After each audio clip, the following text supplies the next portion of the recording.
Okay, thank you everybody for coming. I'm gonna let Nicole do the official welcome, but just a couple of tech things. This is set up as a Zoom webinar, so everybody's muted and doesn't have video. Because of that, if you have any questions as we go along, you'll need to type them into the chat or use the Q&A box. The chat sometimes is a little bit more user-friendly. I'll put my phone number in the chat box too, jot it down. If for some reason you get disconnected, you can call or text and help get you back on here. With that, I'm going to turn it over to Nicole. Thanks, Caitlin. Good evening, everyone. Thanks for joining us this evening. We have Sandy Ferry Scott from the FSA office in Montgomery County. Sandy is the executive director there, and she's going to go over the new rollouts of the PARP program and the ERP program. And she's going to basically talk about, and we're going to chime into to determine your eligibility is really what this is all about. There's a lot of different facets to this program.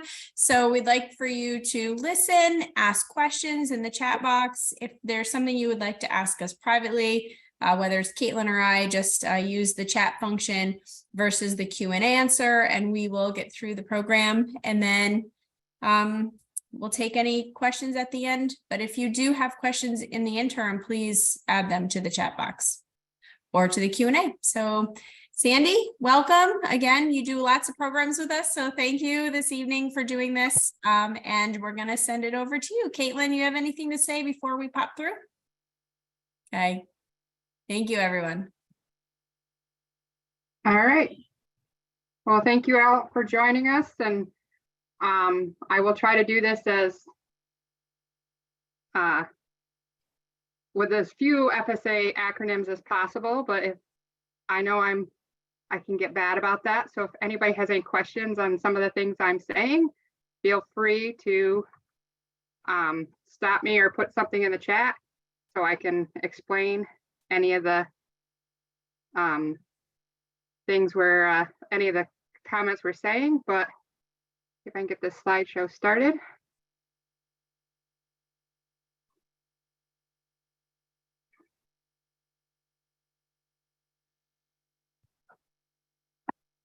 All right, so basically we're talking about two different programs tonight that both just rolled out together.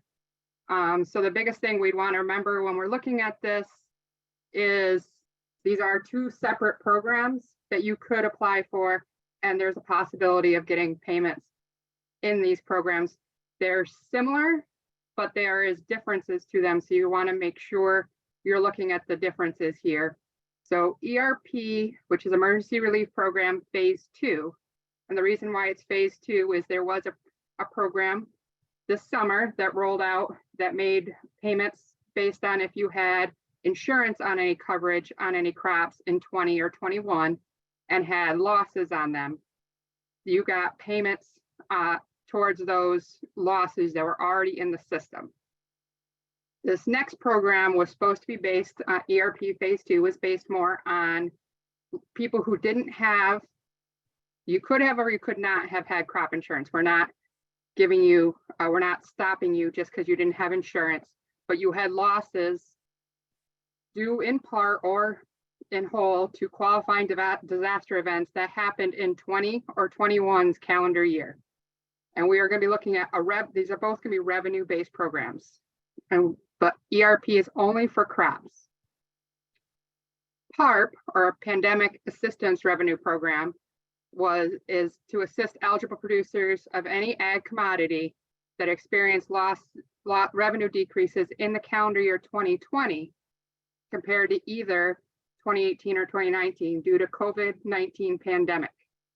PARP will help address any gaps in previous market pandemic assistance, and it is targeted more at the price loss or lack of markets rather than overall revenue losses.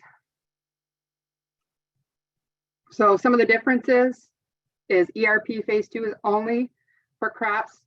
Only crops are eligible. So any milk sales, beef sales, any of those things you would have to exclude. For PARP, both crops and livestock are eligible. PARP is designed to address the impact of the pandemic whereas ERP phase 2 is more about natural disasters. And ERP phase 2 would make an initial payment, potentially could make an initial payment after we get the application approved by our county committees. But the remainder of the money would come after the program closed, whereas there will be no payment issued under the pandemic program until the application period closes and they see how many applications they get and look at if they have to put a payment factor in there based on the amount of money we have to run the program, the amount of applications we end up with. They're both ad hoc disaster programs. The first one we talked about before, Emergency Relief Program Phase 1, ended in December. So this is why this is Phase 2. And it was only for crop insurance or people who had what we call NAP, non-insured disaster assistance, on their crops. And for those ones, really, there wasn't a lot to do on those applications. Basically, you were signing off because we already knew what your crop yields were based off your crop insurance and your NAP insurance, and therefore we knew what the payment should be. So sign up for the Emergency Relief Phase 2 program is open now, and it's open through June 2nd. And once again, it's more of a revenue-based program, and it accounts for any crop losses due to a weather event of any kind. Disaster needs to have occurred in calendar year 21 or 22, or sorry, 20 or 21. It is designed to fill in any gaps in any other assistance program, and it covers all crops that are covered by crop insurance or NAP. But we're not looking at any grazing crops. For you would be self-certifying on your application to us, but you're going to use your tax documents such as your Schedule F to complete the application. We're going to want to look at your benchmark years, which are going to be 2018 or 2019. You choose which year, and then the disaster year of 20 or 21, depending on which year you had the weather event in. There will be a requirement to purchase crop insurance or NAP coverage if the crop is not insurable. And all producers who receive a Phase 2 payment have to purchase this insurance for the next 2 available years. So say you're going to get a payment on, or you're going to apply to get a payment on a 21 disaster that for your hay crop due to the excessive moisture we had, you would be looking at buying NAP insurance on your hay at the $6,100 buy-up level, but you would not be able to purchase that NAP insurance until this fall, September of 23, and you'd be purchasing it for the 24 and 25 coverage years. Sandy? Yes. Before we go any further, somebody wrote in the chat, do these programs cover small fruits? Yes, they do. Both of them cover small fruits. It's any crop. If your small fruit is not covered under normal crop insurance, you would be purchasing NAP insurance for it. Okay, thank you. Yep. So some of the disaster events that you would be certifying to saying you had could be drought, excessive moisture, flooding, freeze, winter storm, and you'd be certifying to us what disaster event you had that made you qualify. So like I said, it's producer certification. You're going to indicate on that application that you experienced a decrease in your allowable gross revenue due to the necessary expenses related to that loss on that crop in calendar year 20 or 21. But you got to remember, these certifications are subject to spot check, just like any one of our other programs. And typically spot checks will take, could be 2 to 3 years from now, from after you receive the payment. So you'd want to keep whatever records you use to come up with your certification available. Also, it doesn't say this here, but the county committee, who is the ones approving these applications, could ask for additional information to know where you got these numbers from. And they have the ability to request that, especially if it's a crop they don't grow themselves much. They might ask for it just to understand where you're coming up with the benchmark numbers or your loss numbers. Because this does look at gross revenue from an eligible crop, even if only one crop suffered a loss, we're going to look at all of your revenue from that year. So you could be a producer who grows multiple different types of fruit, but only your strawberries had a loss. Because your strawberries had a loss, we're going to look at the gross revenue from all of your crops and see if you had a loss. But you're going to indicate that the strawberries were the crop you had a loss on. One thing to remember is you need to have marketed the crop commercially. So if you're a producer who grows hay or corn to feed your own livestock, we can't count those in the calculation. Producers are eligible for benefits if the crop loss resulted in a decrease in your allowable gross revenue between the disaster years compared to your benchmark year. So your disaster year is going to be calendar year 20 or 21, and your benchmark year is going to be your tax year 18 or 19, and you have a choice to pick which year was more your normal year for crops. So what we're looking at when we look at the allowable gross revenue, we're looking at your income from sales of eligible crops before your expenses. That's why, so it's gross revenue. We're going to count a couple of the government programs in our payments, but not all of them, and include revenue from all eligible crops, not just the one that suffered the loss. And the thing to remember is it's also based on the tax year applicable to that revenue. So say your crop loss was in 21 on hay, but you sold most of that hay in tax year 22, you'd be able to use your 22 tax year to show that loss. Resources that we use, you can use to determine those, determine your allowable gross revenue. You can go to any of these websites here or use the ERP phase 2 tool, and it will help you come up with those numbers. It can also bring you to the different applications, the 521 phase 2 application, and a worksheet that you can use to help you come up with those numbers. And also we'll show you crop insurance and NAP coverage agreement. So when you're choosing your benchmark year, you're going to want to pick the year from tax year 2018 or 2019 that best represents a typical year for your operation. It can be adjusted if you're a new producer, so you might not have gross revenue from 18 or 19, or if your operation has changed in some way in 18 and 19 versus 20 or 21. If you've decreased your size, but you're going to want to, the FSA County Committee will probably request documentation from you to support what you're telling us your how you came up with those numbers to adjust.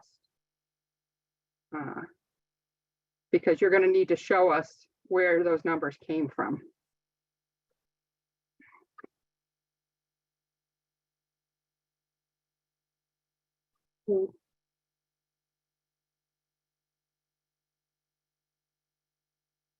When you're calculating your disaster year revenue, you're looking, if you had a qualified disaster in both 20 and 21, you can apply for assistance from both years on the same application. You're going to select the representative tax year for the disaster year. So that's what I was saying when I said if you sold most of your hay that you had a loss on in 21, in 22, you're going to select 22 as your representative tax year for your 21 loss. The other thing you're going to want to remember is you got to tell us what your percentage of the gross revenue, if it's a high dollar for specialty crop or if it's just a regular crop, because that changes the numbers we use in the calculation. So here's just a chart that kind of illustrates that better for, you know, if your loss was in 2020, but you sold most of that crop in 2021, you're going to choose that for your representative year for your 2020 loss. And the same for the 21 loss.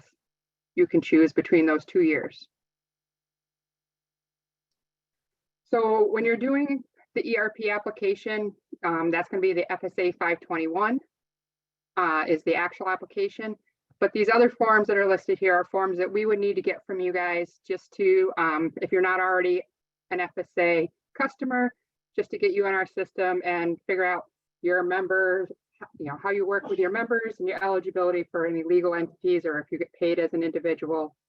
So we can get that in the system. And the other form you're going to definitely want to fill out when you're in there is the CCC 860. If you're a new farmer, beginning farmer, limited resource, socially disadvantaged, or a veteran, you're going to want to fill that out because it does sometimes change what number we're using when we factor these payments. The AD 1026, that is the form we use to figure out if you have any highly erodible land or wetlands on your farm. That would have to be filled out.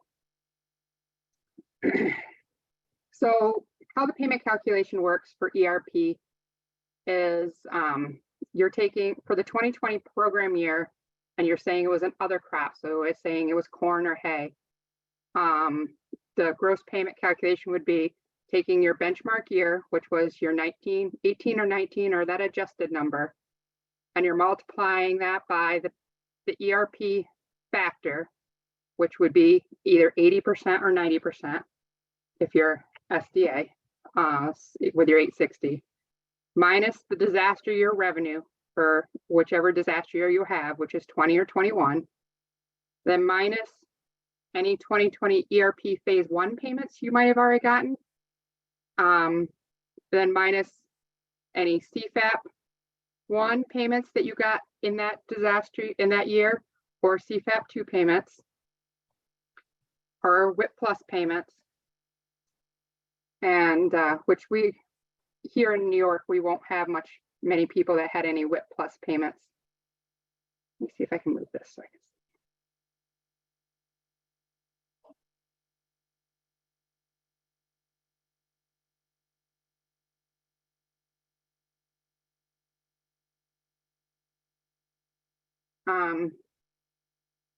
And for 21, we're going to do the same payment calculation.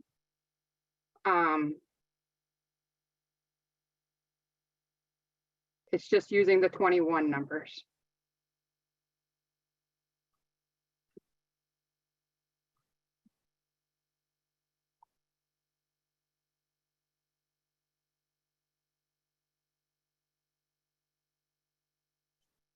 I just want to throw in there quick. That's why it's really important, everyone, that you have your Schedule F from your taxes. And a lot of this is derived right from your Schedule F. And you're looking at your gross income. So that would be that top line number. I believe it's line 3 of your Schedule F. That is where that's really the numbers you should be looking at. So pull out all of your old taxes, because as Sandy was saying earlier, you're going to have to self-certify, but it's going to have to go through, most likely, depending on the county in which you live, it will have to go through a county committee. They may want to see documentation. So it's really important that you can kind of have a base and know what your numbers are. And always, if you have questions, you can always visit with your extension farm business management specialist. I know there's a few of us on here this evening to help you if you don't understand your Schedule F, or you can speak with your accountants. Right, and that's important part of it. And I know it'll be a little different for some people. If you have multiple crops you're selling on your farm, maybe you're only selling a portion of your corn or hay and the rest of it you're feeding, you're gonna have and you might have some beef sales in there. You might have to be pulling numbers out of that gross sales number that you have on your Schedule F, and you're going to have to be able to show you may have to be able to show the county committee, and you would definitely have to show them if you got pulled for a spot check, how you came up with that number. If it's not exactly what's on your Schedule F, maybe you have in your QuickBooks or something like that that shows the breakout of the line items of what was actually gross sales from your crops versus other sales you may have on your farm. Are there any other questions on ERP phase 2 before we go into PARP that people want answered? Yeah, we've got a few. So Nicole and I will scroll back up and Okay, because like I say, I can't see the chat right now. yep, that's okay. No, and don't worry about it. That's what we're here for too. Okay. So one question which you kind of answered, how does ERP phase 2 differ application wise from phase 1? And what additional information is needed if the FSA already has information from phase 1? Right. And the big difference is this is a revenue-based program versus your yield-based program that phase 1 was. So it's going to be looking at those tax documents and what your total revenue on those crops were versus just the loss you had on that one crop. Perfect. And Helen, if you have a follow-up question from Sandy's answer, feel free to type that in. Another question, we received an ERP1 payment for our apple crop only and nothing on our peach crop that was damaged in 2021 from excessive heat. We carry NAP insurance on the peaches. Will we qualify for the peaches? Yep, you would qualify for the peaches because like I said, we're looking at every crop you have a loss on. So, and every crop you grow. So you're gonna tell us that you're applying for your, I mean, you could be applying both for the apples and the peaches.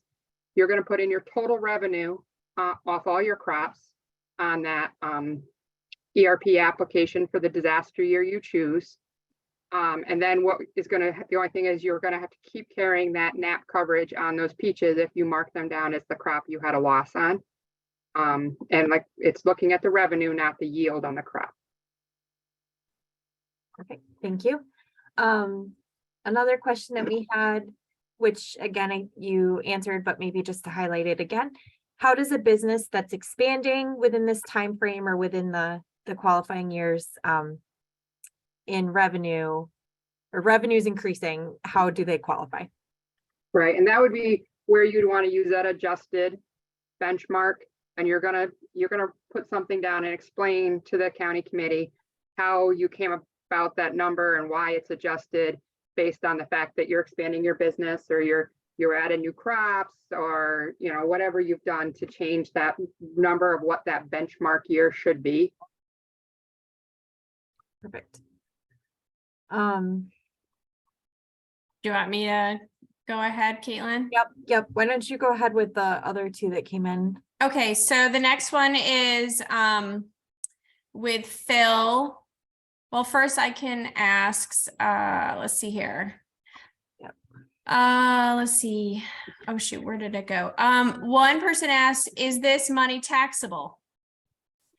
It will be taxable, like all FSA program payments that come out.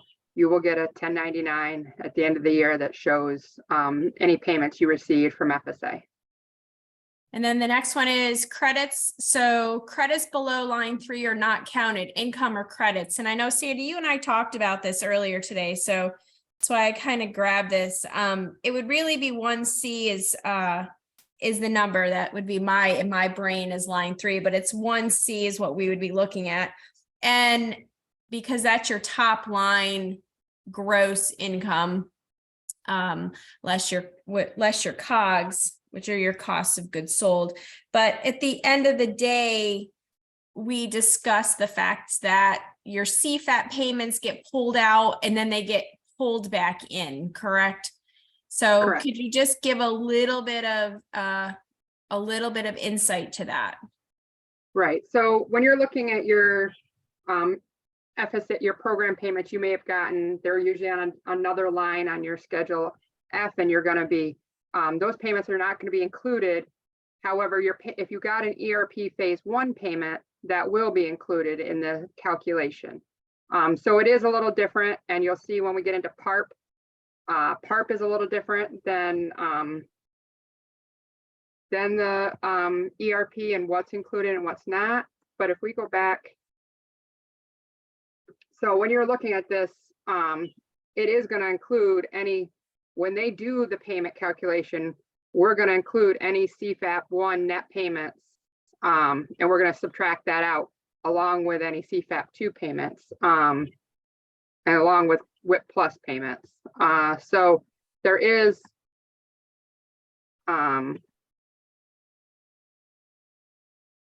some differences in the two programs on how that works. Mm-hmm. Just trying to see if I can get back to that.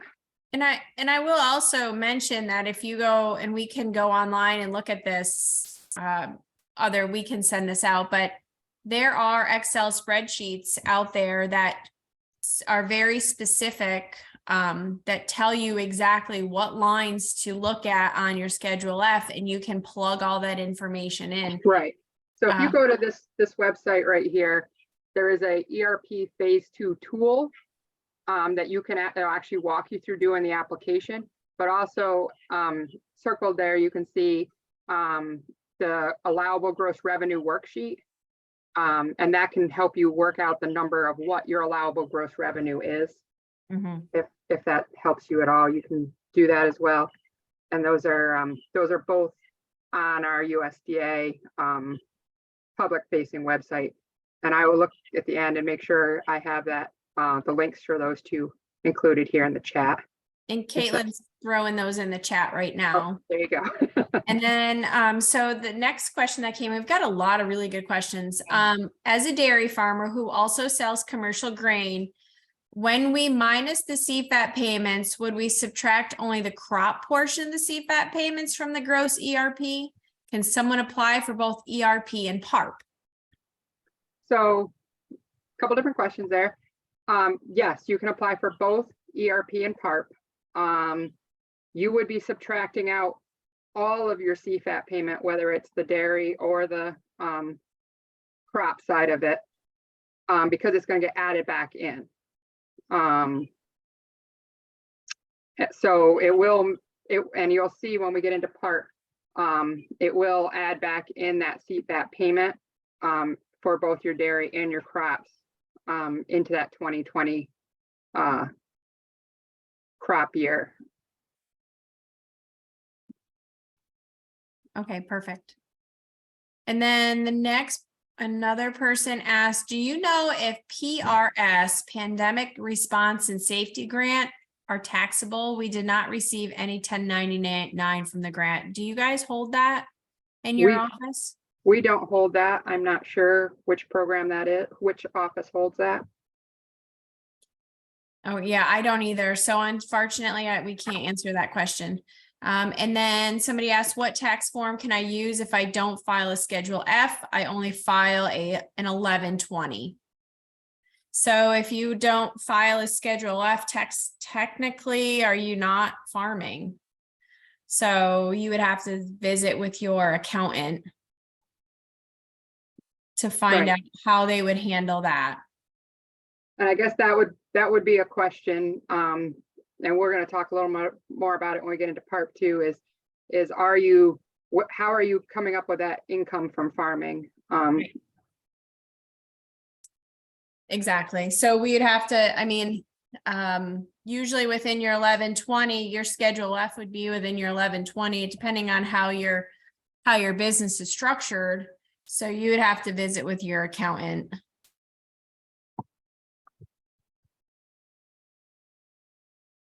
And I think that's about it for right now. All right. Well, okay. Well, I'll get started with the PARP, but feel free to ask more questions on ERP and we can go back after we finish. But PARP is a little different because it also runs through June 2nd, but this is based on pandemic losses for 2020. So it offers assistance and aids producers due to negative market impacts caused by the pandemic. It's meant to serve as a gap coverage that maybe some previous programs looked only at price loss or lack of market access. PARP covers those who suffered at least a 15% decrease. So once again, that's a little different from ERP because we are looking at a percentage decrease that you already have to have in allowable gross revenue from 2020 compared to your benchmark year, which once again, you get to choose between 2018 and 2019. Once again, you can use those Schedule F, your tax documents for your appropriate forms. Payment formulas take into account other pandemic program payments received. So you're going to be looking at your gross revenue, but when they do the payment formula, they're going to be looking at some of the other pandemic payments you already received. In this program, most crops and livestock are eligible. So we're not just looking at crop losses. And payments will not even be figured, and we won't know what your payment would be until after the program period closes, because they may be factored by a percentage based on how much money we have and how many applications we get. But once again, this is a certification program. However, again, it's subject to spot check. So you're going to want to be able to explain both to the county committee and to anybody who does a spot check 2 or 3 years from now, where you came up with that allowable gross revenue number for 18 or 19, which is your benchmark year, and then 20 for your program year. So something a little different here on the PARP program is we're looking at all ag commodities, which means a crop, aquaculture, livestock byproduct, or other animal or animal byproducts that is marketed as part of a farming operation and is intended to be commercially marketed. So a few exceptions are cattle feeders who do not have ownership in the commodity. So they're not entitled to a share of the sales or proceeds from the commodity. Any wild or free roaming animals. Horses other than animals used or intended to be used for racing or wagering. So horses that are going to be used for racing or wagering are not eligible, but that also means that horses can be eligible, which is not normal for our programs. Aquatic species that not meet the definition of aquaculture are not eligible. And cannabis is not eligible if it doesn't meet the definition of hemp. And timber is not eligible, as we had already done the PATH program for timber harvest. General eligibility guidelines. To be eligible for PARP, you have to have been in business farming to produce an ag commodity during or any part of calendar year 2020. And you need to be entitled to a share of that ag commodity available for marketing, and would have a share in the ag commodity that has been produced or marketed. For PARP, we are going to be looking at that adjusted gross income, which we do on our normal forms. So your adjusted gross income for program year 2020 cannot exceed the $900,000 payment limitation. And that would be done on our CCC 941 form. And remember, when you're doing those 941s, when you're filling them out, they're based on the 3 previous tax years from the year you're filling out. So if you're filling it out for 2020, you're looking at 2016, 2017, and 2018's tax years, and the average adjusted gross between those 3 years. So that's after expenses. The general eligibility is still the same as our other forms. We're going to do that 902, which captures any necessary information on who is applying and how you're applying. The 903 is a form we do in the office. That's not something you have to worry about. That's just the COC determining that, yes, we agree that's how you operate. That 941 to collect your adjusted gross income. This 1123 is a different form we can use for optional adjusted gross income certification. We can talk about that later. Once again, that 1026, and then that 860 form we talked about before for socially disadvantaged and beginning farmers. There is a payment limitation in PARP. The maximum amount any person or legal entity may receive directly, it may not exceed $125,000.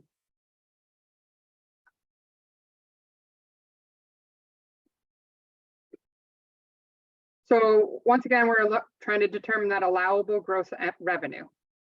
And for PARP, your allowable gross revenue includes all revenue produced, that a producer received as cash basis during the applicable calendar year as reported on your Schedule F or some other federal tax form.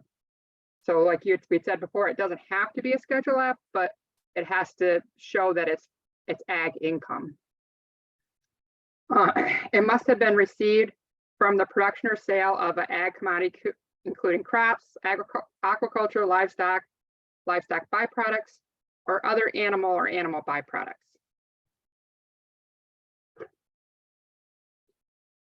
We're looking at that revenue. It can include any sales of ag commodities produced by the applicant, including any portion of a sale resulting from value-added products. Your gross revenue would include sales of any ag commodity for an applicant purchase for resale. So this is where you could get into like a nursery crop, where maybe you bought plugs or small plants and you grew them to a new size plant before you sold them. That would make that eligible gross revenue.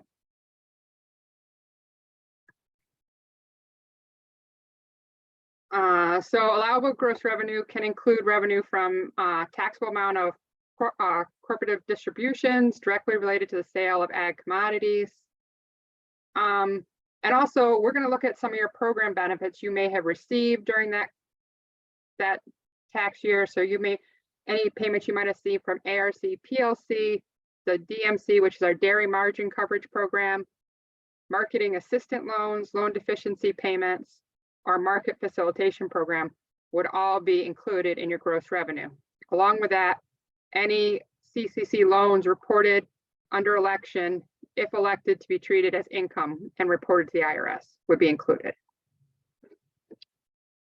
So we're also going to look at like any payments from ELAP, which is our emergency loss assistance program, livestock assistance program, livestock forage program, livestock indemnity program, NAP, any tree assistance program, WIP or WIP plus. And along with that would include crop insurance proceeds received for any crop loss. It would also include any revenue from raised breeding stock, earned on a cattle feeder operation, or directly related to the production of ag commodity that the IRS requires an applicant to report as income. However, what we'd exclude, and we'll talk about why we would exclude this payment, is your CFAP 1 or CFAP 2 payments, any pandemic livestock indemnity program, ERP 2020 payments, and anything from conservation reserve payments.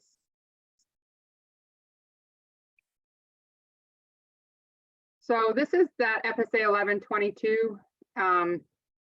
It's kind of gives you an idea of, it might be a little hard to read, but what is allowable as gross income and what we would exclude.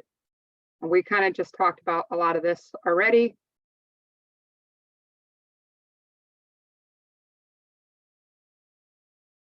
So again, there is another tool that you can use to help you come up with what that allowable gross revenue for PARP is. And of course, it's on our farmers.gov website instead of our other website. So it's not next to the ERP one, unfortunately. However, I believe my state office outreach person, Lynette, had told me that she is going to move on our New York State website. She's going to make sure both the PARP tool and the ERP tool are both on our state site, so you can go there to one spot and find them. So the basic formula we're going to use for this is you're going to take that gross revenue for 18 or 19, whichever year you're calling your normal benchmark year, and you're going to subtract that gross revenue from 2020. And you're going to multiply that by either the 80 or 90% payment factor, which right now would be 80%. The 90 would be if you're a socially disadvantaged farmer.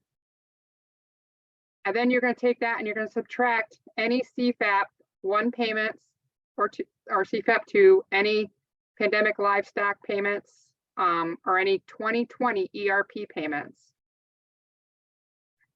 And then,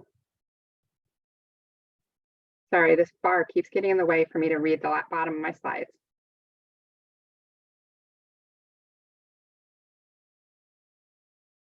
That is going to give you your expected PARP payment.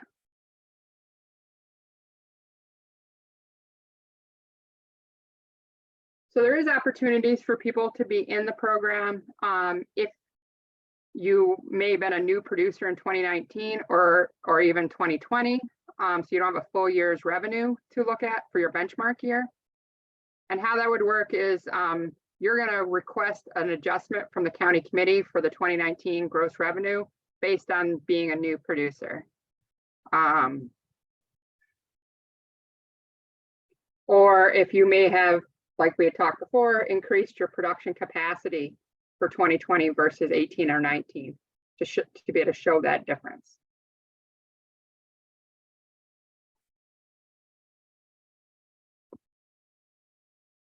Does anybody have any questions on that? So we had a couple of questions come up. And the first one is just a clarification. Does PARP cover milk? Yes. And It then, covers any crop that you grew on your farm. So whether it's your dairy farm, it's going to cover your milk, your any other sales you may have had on your farm, your beef sales, everything. perfect. And then another question for PARP. If there aren't any payments until after the program closes, when does the program close? June 2nd is the last day that they tell us that's going to be the date it closes. So I'm hoping we're going to stay with that. They're saying there will be no opportunity to late file an application. There will be no extensions. It will close on June 2nd. And at some point after June 2nd, they will see how many applications they have in the system, and then how much money we have, and figure out what that payment factor might be on those payments. Nicole, are you seeing any other questions that I might have missed? No, I just went through the Q&A box and there isn't anything in there. And Kevin, somebody just wrote, please go through the PARP formula again. What is that 80% factor?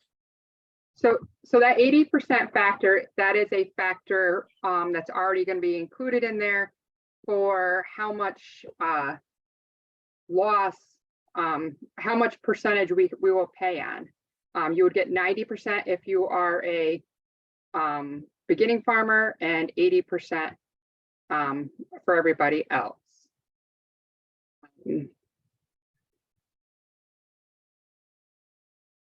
I'm just trying to go back. I do have some question and answers that we went over today on those programs. I just wanted to clarify a couple things. One of the questions I had asked and we got clarification on is, our horse boarding operations would be eligible for PARP because they are only excluding farms that horses that are used for wagering, as long, and this is where the question is, as long as the person who boards the horse includes the income on their Schedule F for the boarding operation. Because the income was filed as farming income on their taxes, then the income is required to be included as allowable revenue for a benchmark year and disaster year.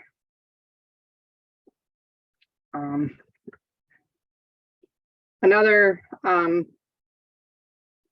question that I had asked and got clarification on was, say you sell for ERP, say you sell more crops under you have a hay loss, and you sell summer year in 2020, you had hay loss in 2021, you sold in the beginning of 2021, you were still selling 2020 hay, and then later that year you were selling 21's hay. What calendar year, what your calendar year doesn't match your sales year, you can use 2022 for that if 2022 really shows better the loss you had, because maybe you didn't have any hay left to sell in 2022 like you typically would have in the spring because of that loss.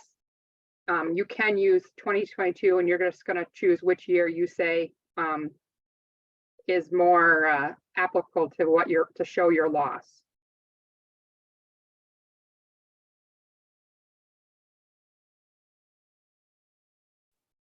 Okay, thanks. Sorry, Caitlin, go ahead. Oh, that's okay. That's okay. There's a couple other questions that came in. To clarify, ERP requires you to purchase crop insurance. Is it before or after the application? It would be after. So that's something you'd want to look at. And I would stress to everybody that's looking at doing ERP or PARP. We have a fairly long application period here from now until June 2nd. So I wouldn't try to rush through the application. I would definitely look at these tools we have and see what you're coming up with numbers to make sure you're able to verify those numbers. But also because might want to find out how much buying that crop insurance is going to cost you for those next years you have to purchase crop insurance, because maybe that ERP payment isn't worth what it's going to cost you to have insurance after that, if you're not somebody who typically carries insurance on your crops. So you might want to look into that, because you're not going to have to purchase the insurance until after you sign the application. So for example, most of our insurances our deadline is passing for the 2023 insurance. March 15th is pretty much our last deadline to purchase insurance for 2023. So if you don't get your ERP application approved until, June of 2023, you would not be able to buy any insurance until the 2024 crop year would be the one you'd be buying insurance for. And then does PARP have any crop insurance ties to it? Crop insurance is not tied to PARP, no. We had a request if you could please review the ERP payment calculator. I can try. Let me see if I can get into it.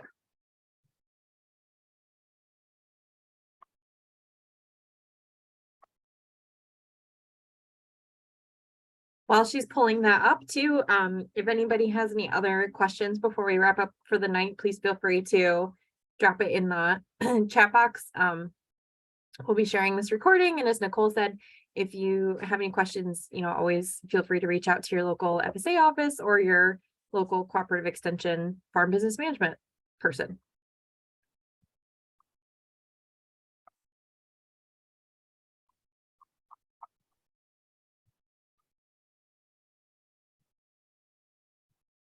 So let's see if I can make this work.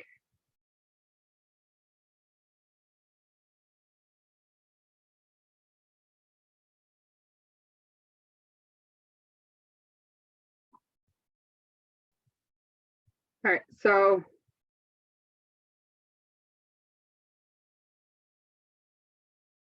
you guys can see this. We're in the website on the Farm Service Agency site. Here's those forms we were talking about.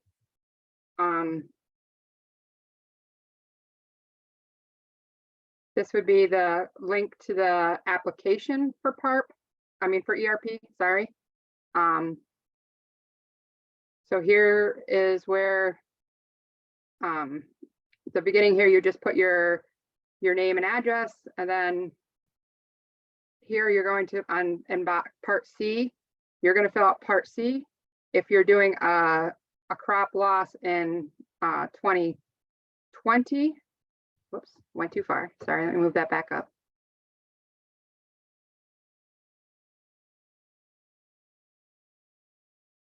And you're going to fill out Part D if you're doing a loss in 2021. So here's, this kind of gives you an idea where you're telling us which year you're picking for a benchmark and what your revenue is. And then in box 9, you're telling us which year you're picking as your representative revenue year for 2020. And then what your revenue disaster revenue is.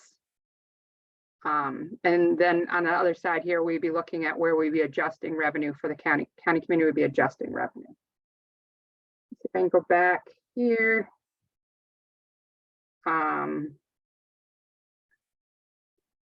This is the worksheet to figure out your adjusted revenue.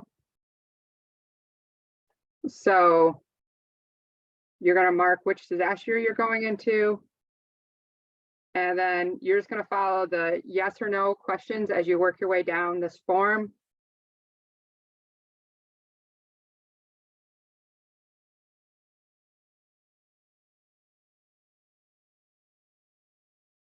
And then, sorry, I pulled it down too far. And then in section C, you're going to be looking at your allowable benchmark revenue. So you're going to be looking here at the amount of allowable revenue from sales, eligible crop sales that were purchased. So say you had a plant that you purchased that was 2 inches and then you sold it 18 inches after 4 months. So it's telling you would probably see that on Schedule F, line 1C.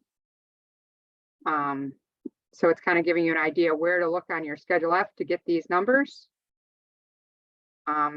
Further down here, it's also talking about how to look at for the different allowable gross revenue for program payments, such as your ARC PLC payments, any BCAP, or any other MFP money or anything else you may have gotten from FSA or WIP plus payments.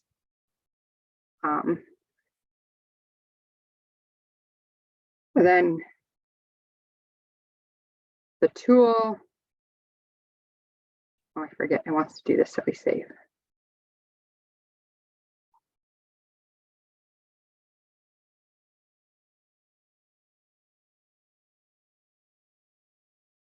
Hello.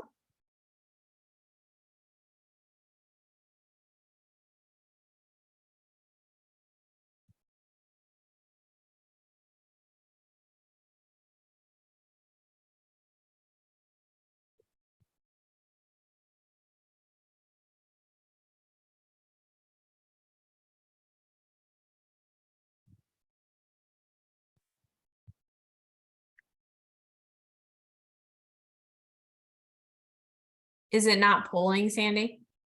I think it's open now. Can you see it now? No, stop sharing your screen and then try to open the Excel application. Okay.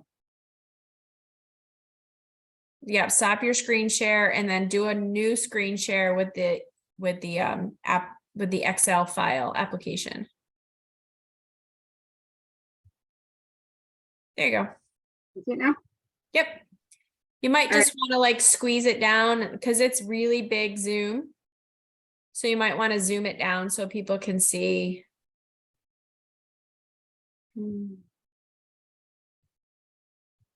Down on your lower right-hand corner, you might have the bar covering it. Yep, right there. Zoom it down, yeah. There you go. Perfect. Okay. So on your ERP, this is the tool you can use, and the interesting thing about this tool is it actually will pre-fill that FSA 521 form for you. So it would actually fill the application as you go through it and would print it out for you. So you'd better put in your basic information for you as a producer. And then so you can there is a drop down, so you could pick through the drop down on some of these things. And then here's, sorry, I'm not gonna see if I wanted to. So down in the bottom section here, it's going to show you,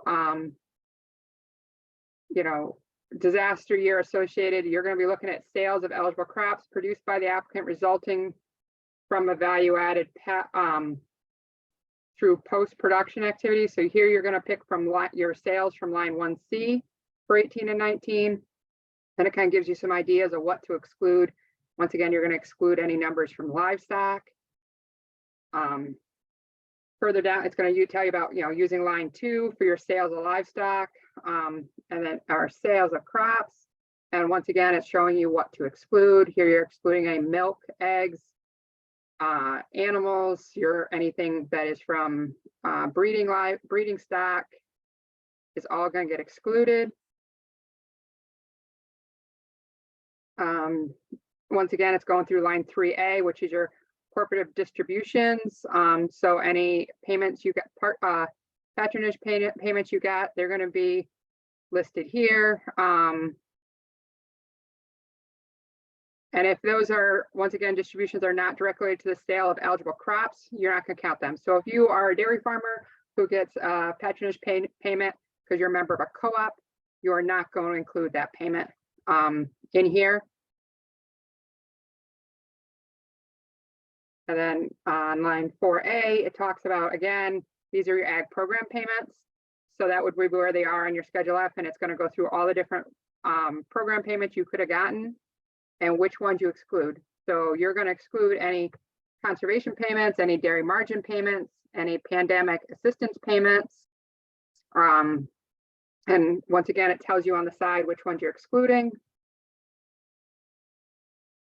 Line 5 through 5A through 5C, these are the CCC loans that you can do with us, and those would be included.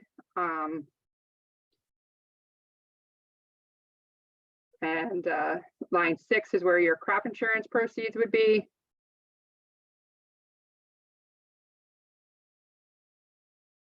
Line 7 is any custom hire numbers you would have.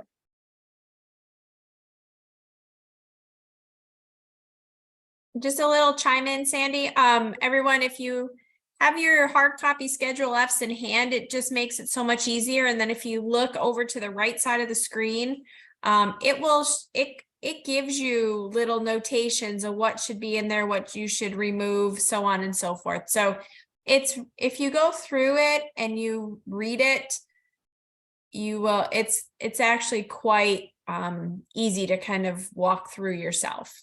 Right, so it should help you walk through it and give you, and at the bottom, it would, you would put any adjustments needed, and then it would, at the end, it would total it and tell you your allowable revenue for ERP for those years.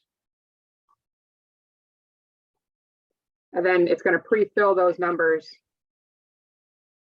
up here and do your application. And this is also where you talk about any adjustment to, if you're a new producer from those years, if you had an increase or decrease in your business, you change these over here to show that, and then it would give you some more options.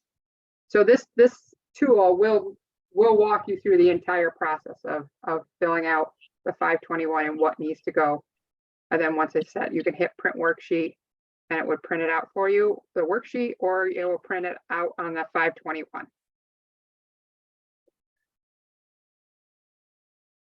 Does that help anybody?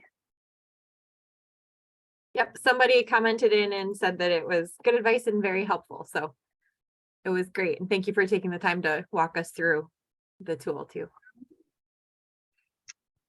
Are there any other questions? So I'm doing one last check and I don't see anything.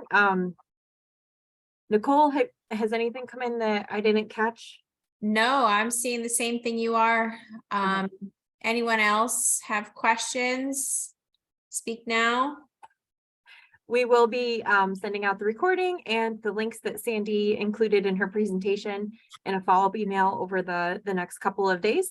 And if you have any questions, don't hesitate to respond back to that email and we'll get answers to you. Yep.